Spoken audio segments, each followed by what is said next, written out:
Hello everyone! Welcome back to my building review channel. In a rugged natural setting, where he marks out the building's footprint, driving wooden stakes into the soft earth with a sledgehammer. Soon after, a mini excavator is brought in to do the heavy lifting, efficiently digging deep trenches into the soil, clearing the way for the foundation. With the trenches dug, the treated logs are carefully lowered into place, one by one. They are precisely positioned according to guide strings before being secured. Wooden forms are then constructed around the base of each post. Two men work together, mixing sand, cement, and water in a portable mixer before pouring the fresh concrete into the forms, creating solid footings that anchor the posts firmly in the ground. After the concrete cures, the wooden forms are removed and the man begins the laborious task of backfilling the trenches. He uses a shovel and moves rocks by hand, gradually leveling the ground around the completed piers. The final stage of the foundation involves building the floor frame. Large, heavy beams are lifted onto the posts. The man carefully measures, marks, and cuts precise notches into the timber, creating strong joints. He assembles the beams into a sturdy, interconnected frame. To finish the job, he applies a coat of linseed oil, bringing out the natural color of the wood and providing a final layer of protection for the structure that is beginning to take shape.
The construction progresses to the roof, beginning with the meticulous preparation of the decking. A woman carefully measures a plank of wood before making a precise cut with the circular saw. With her assistance from the ground, a man positioned high on the timber frame receives the long planks one by one. He works methodically across the rafters, climbing a ladder and then moving confidently across the roof's surface. Using a power drill, he secures each plank, gradually covering the entire framework and creating a solid, beautiful wooden deck. Once the decking is complete, he moves on to the ridge, installing the final capping pieces to seal the peak of the roof. The next layer is insulation. He carefully carries large, rigid foam panels onto the roof, placing them over the wooden deck. Using a utility knife, he trims the panels to size, ensuring a tight, seamless fit that will provide a crucial thermal barrier for the structure. With the insulation in place, they install the red fascia boards along the eaves, hammering them securely to create a clean, finished edge. Finally, the weatherproof outer layer is added. Large, corrugated metal sheets, painted a vibrant red, are passed up to the roof. The man positions each panel, overlapping it with the previous one, and fastens it down with specialized screws until the entire roof is sealed.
The focus is now on the finishing touches of the wooden cabin.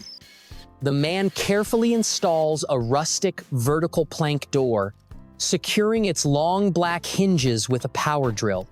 He tests the swing before moving inside to reinforce the door with screws driven into the horizontal wooden braces. Next, he turns his attention to the windows. Working from the inside, he fits the custom-made wooden casement sashes into their frames. After securing the hinges and ensuring a perfect fit, he begins the glazing process. He applies a bead of sealant and carefully sets the glass panes in place. Thin wooden stops are then drilled into the frame, securing the glass permanently. He repeats this meticulous process for each window until the cabin is fully enclosed. With the main structure complete, the project expands. A mini excavator is brought in to dig a long, deep trench alongside the cabin, preparing the ground for a new foundation. Following the machine, the man refines the trench by hand. Using guide strings for alignment, he lowers heavy, charred log posts into the holes. He checks their height and level before mixing concrete in a wheelbarrow and pouring it around the base of each post to create solid footings. Once the concrete is cured, he tirelessly backfills the trench, using a hoe and shovel to move the excavated earth back into place and compact it around the new posts. The ground is raked smooth, creating a level surface for the final stage.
the man carefully measures and cuts rigid foam insulation panels, scoring them with a utility knife before snapping them cleanly to size. He then fits each piece snugly into the cavities between the wooden wall studs and ceiling rafters, creating a continuous thermal barrier. With the insulation in place, he turns to the ceiling, measuring and cutting long wooden planks. He lifts each plank into position, securing it to the exposed rafters with a power drill, gradually transforming the ceiling into a warm, finished surface. He maneuvers heavy, rustic timber posts with live edges into place, creating the main supports for the new structure. Beams are lifted and set atop the posts, forming the primary frame, which is then secured with long screws and held steady with temporary diagonal braces. He methodically builds upward, framing the porch roof with rafters that extend from the main cabin. Wooden decking is laid over the rafters to complete the roof structure. To manage rainwater, he installs a gutter system along the eaves of the main roof. He mounts the support brackets and then carefully fits the long sections of white guttering, connecting them before attaching the downspout. The final step is adding the exterior trim. He measures, cuts, and fastens vertical wooden boards to the corners and around the door and window frames, giving the cabin a clean, polished, and finished appearance. The focus then moves inside, where he carefully applies a protective clear coat to the newly laid wooden floor, bringing out its natural beauty. The cabin's off-grid systems are also put in place, with the installation of a rainwater harvesting system, including gutters, a downspout, and large water storage tanks. The completed cabin, featuring a covered porch with a solar panel on its roof, fully integrated into its natural, self-sustaining homestead environment with a garden and pond. Every build tells a story. Thank you for being part of ours.